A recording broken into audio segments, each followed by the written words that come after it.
This is the weekly Global Sailing Highlights show, World on Water, May 30th, 2025.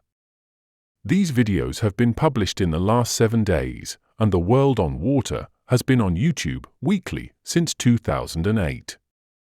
First held in 1958, the Myth of Malham Race has built a rich legacy for more than 6 decades of offshore racing. A total of 140 yachts carrying over 900 sailors from 28 nations lined up for the 235 nautical mile offshore challenge. 12 boats destined for the 2025 Admiral's Cup were among the diverse RORC armada, with professional sailors and passionate Corinthians racing with the Royal Ocean Racing Club. We've got 140 boats doing the Myth of Malham Race.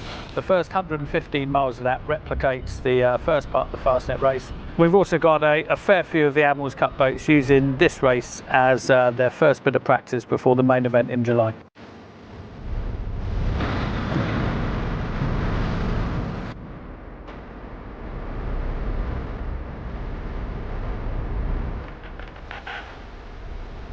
We had a perfect condition.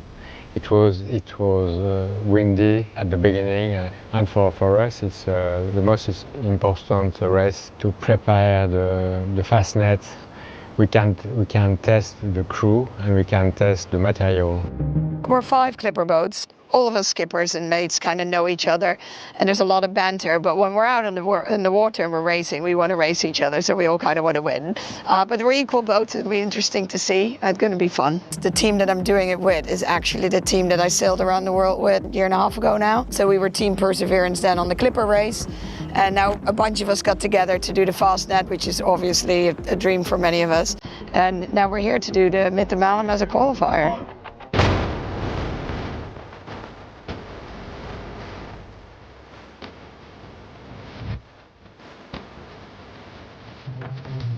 We are a very young crew. The oldest is the skipper is Gert-Jan Poortman, been around the world 3 times, but all the other sailors are new to offshore sailing. Super busy out here, done about 20 tacks already, just living the life.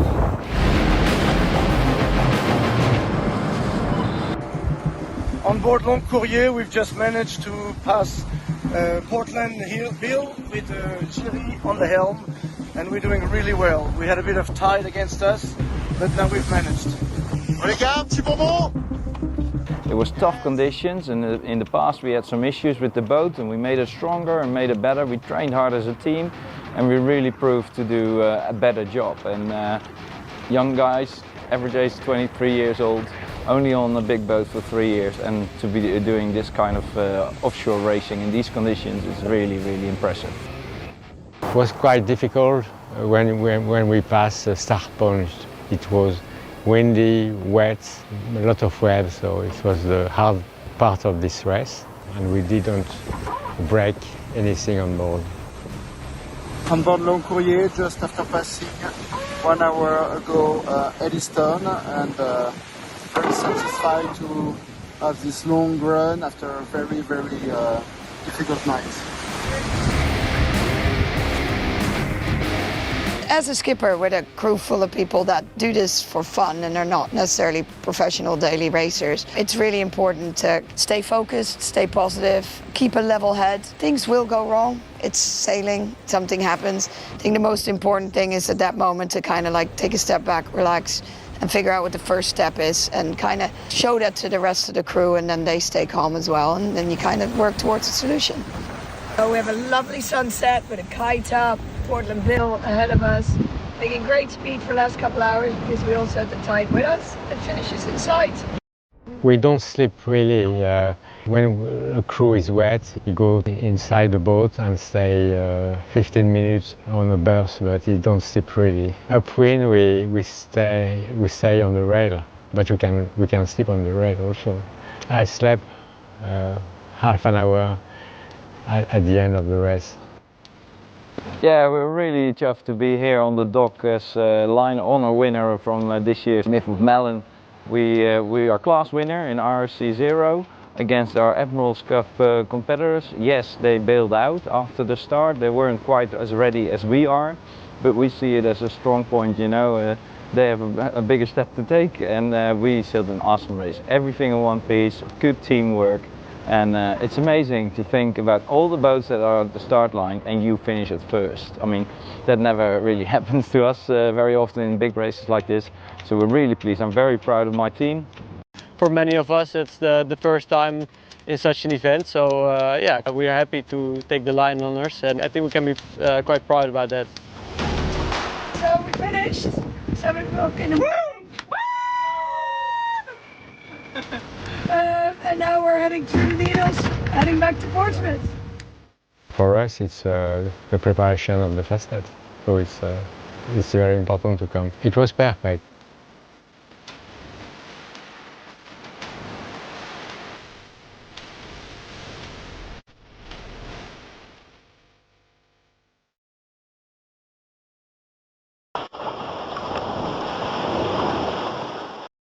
The 78th edition of the Block Island Race, hosted by the Storm Trysail Club, delivered classic northeast spring conditions and a course that tested every sailor's resilience, tactics, and teamwork. Truly, I'm a savant because, in fact, no one on this race got heat stroke. It was, luckily on my boat, and I'm sure on all these well-provisioned boats, everybody had the right kind of clothes, so everybody was comfortable, but it was chilly. We had a lighter forecast. Breeze came in beautifully. We had an outgoing tide. It was a little bit rough on the way back, but there was plenty of breeze. I only wish it had gone right a little sooner, but everybody was finished by 7 o'clock this morning, and I'm very, very happy. It was fantastic. It was really fun. 20 hours of beating through chop is not great. The start, that went really well. That was fun. And when we rounded 1 BI, we kept the kite up and we made tracks 2 knots faster than other boats for 20 minutes. It was fabulous. We probably did about 1,000 jibes up until we got to 1 BI, and I think we did the most incredible peel. We're very proud of our crew work at 1 BI. We did a really great peel. So after we rounded Block Island and coming back through the race, we had a ton of wind, which was 20 to 25 knots of wind out of the west. And we still had the tide going for us, so it was a real short chop. But going 9 knots or 10 knots with the current, we plowed through that like it was standing still. And it was crazy. We put up some nice sails, and fortunately we didn't have to change sails anymore, but you couldn't do anything on the boat except sail the boat in 15 to 30. You know, the waves were short, they were high, and the boat was pounding like crazy, but we were going fast. And we were going faster than a lot of the competition, so that was good. When Zigzag passed us coming into the finish and we knew it was game on, our heart rate was going pretty quickly, and we worked really hard just to stay in touch, and we got it at the end. It was pretty exciting. We were doing well at the finish, but we didn't realize that we were the first PHRF boat to finish. And I've never done that in my 40 years of sailboat racing. It was a great class, one of the, I'd say, the most competitive classes we've had doing the Block Island Race in a few years. We had a great crew who I met through the IOR, and they are a crew from Canada looking for a boat, and I'm a boat owner looking for a crew. So we matched up, and they came and raced the boat with me, and we got a 3rd place. So we're all in our class, so we're all very happy with that. Today it was a lot of effort, and we never gave up. We paid a lot of attention to the tides. The thing that made a difference was just never giving up. You know, everybody makes mistakes, and you make a mistake, and you just got to kind of put it behind you and keep on going. Really good ORC. The scoring method we used, WRS, seemed to be very fair for everybody. This has to be my at least 35th or 36th Block Island race. And we keep coming back for more. Storm Trysail does a great job at the race management end of it. We always get a good participation level, and it's an exciting challenge.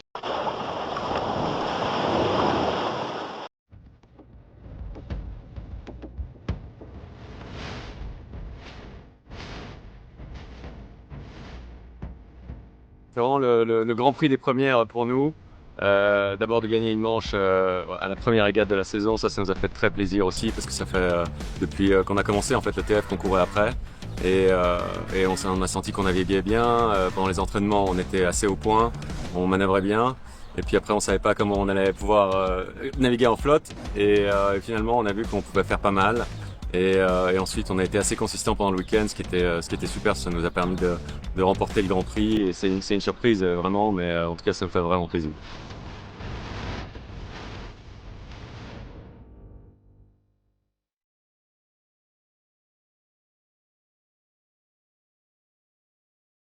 C'est une bonne nouvelle parce qu'on a doublé Iliam, hein, donc très content pour Julien qui fait sa première victoire de Grand Prix. On a beaucoup travaillé et puis nous aux entraînements on n'était pas très bons donc on était un peu inquiets.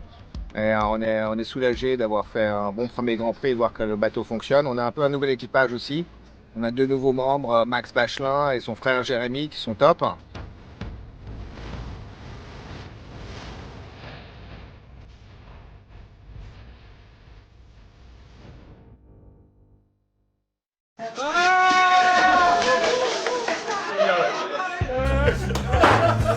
Comme on remarquait avec Yann, c'est la première fois qu'on croit qu'après 2 jours, tous les bateaux sont à 3 points d'écart, donc ça promet une saison vraiment passionnante.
In its 144th year, Kieler Woche will take place from 21 to the 29th of June 2025.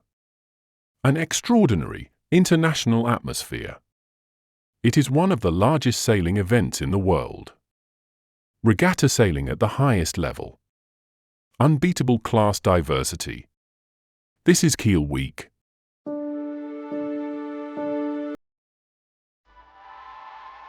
Fühlst du ihn schon? Den Moment, wenn das strahlende Lächeln deiner Freunde beim ersten Wiedersehen dein Herz höher schlagen lässt. Dieses Vertrauen, wenn du ankommst und sich alles richtig anfühlt. Wenn du weißt, wo du die Seele baumeln lassen kannst. Wo es den besten Snack gibt. Die chilligste Ecke für einen ruhigen Moment und das beste Unterhaltungsprogramm. Wo der beste Wind weht über den Wellen, die dich zu Höchstleistungen treiben. Dieses Gefühl ist wie Schmetterlinge im Bauch, die mit dir durch diese Stadt fliegen. Es ist ein Zuhausegefühl. Immer zur Kieler Woche im Juni in Kiel. Wir sind hier auf dem Segelflugzeug für euch und wir setzen gerade die Segel. Wir werden rechtzeitig zur Kieler Woche zur Bildschirmabparade wieder nach Hause kommen.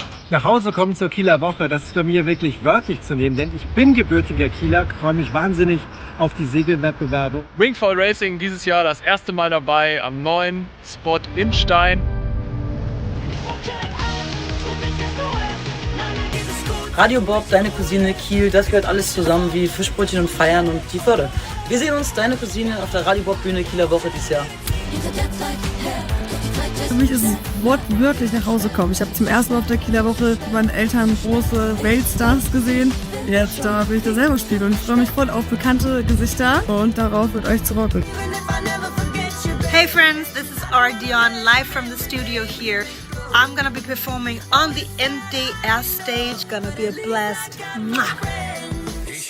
Liebe Freunde, am 23.06. bin ich bei der Kieler Woche mit meiner Band. Ich freue mich drauf. Ihr seid hoffentlich mit dabei. Hey, wunderschön, euer Florian-Künstler hier. Kieler Woche ist quasi wie mein Wohnzimmer. Ich wohne im Norden, ich bin quasi eine Möwe schon und ich hoffe, ihr kommt vorbei.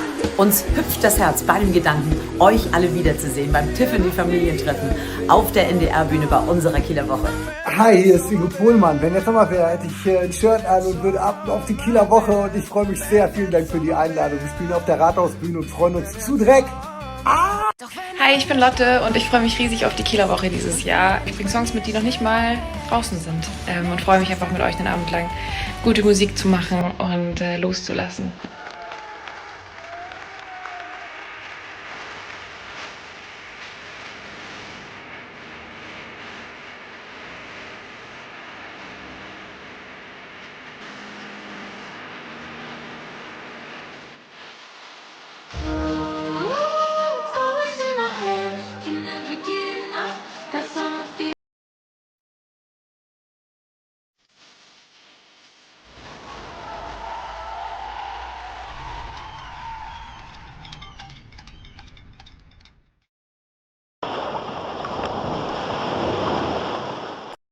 Having iconic Mount Vesuvius as the backdrop, it was the outstanding setting for the official host venue presentation of the Louis Vuitton 38th America's Cup, unveiling the next chapter in the America's Cup's 174-year history with the warmest of receptions for the defender, Emirates Team New Zealand.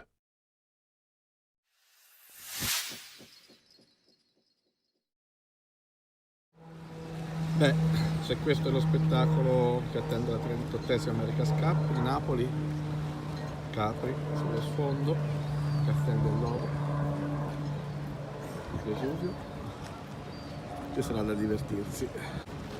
E adesso andiamo alla presentazione che si svolge oggi dentro Castel del Lobo. Porticciolo di Santa Lucia, con i classici circoli, il Savoia d'Italia, Borgo Marinari, la bella Brezza di Napoli, colore azzurro come il Napoli campionato d'Italia e come il colore scelto da Grand Alton per l'America's Cup. Bella Brezza, ed eccoci a Castel del Lobo.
First of all, let me make an apology for my Kiwi English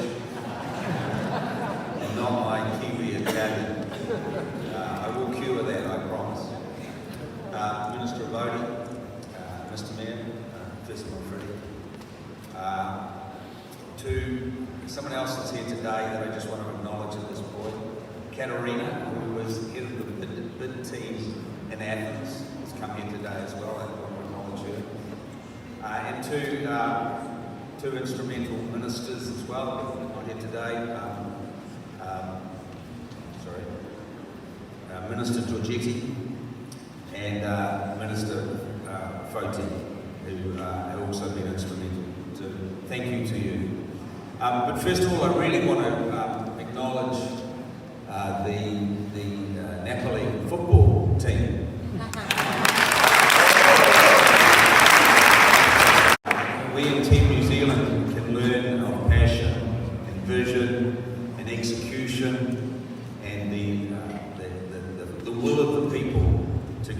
success, and the scenes that we have witnessed over the last few days have been beamed around the world and have been unbelievable, and I congratulate each of you for that. It has been amazing.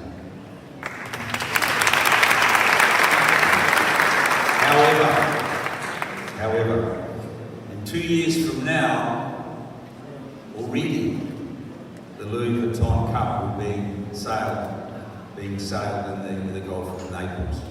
And 1 year from now, boats will already be training in the Gulf of Naples. So I thought probably I'd like to tell you how it's come to be, why we came to Naples. And in New Zealand, we have a Maori proverb which goes like this: Te tangata, te tangata, te tangata. It is the people, it is the people, it is the people. And I want to qualify that a little bit more and say that in 2012 and 2013, we raced America's Cup boats here in the Bay of Naples. Now, I don't remember the racing other than Luna Rossa won. I remember that. But what I do remember is the amazing support of the people. There was hundreds of thousands of people that supported the yacht racing. And that fact was a very, very important part of the decision making to bring the America's Cup to Naples.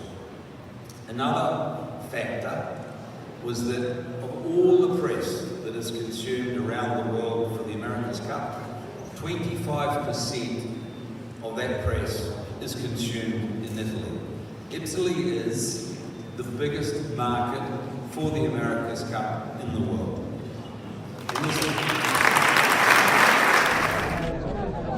America's Cup è la Louis Vuitton Cup, attraversa dei cannoni di Castel dell'O, e questo sarà il campo di regata della 38esima America's Cup. Via Caracciolo.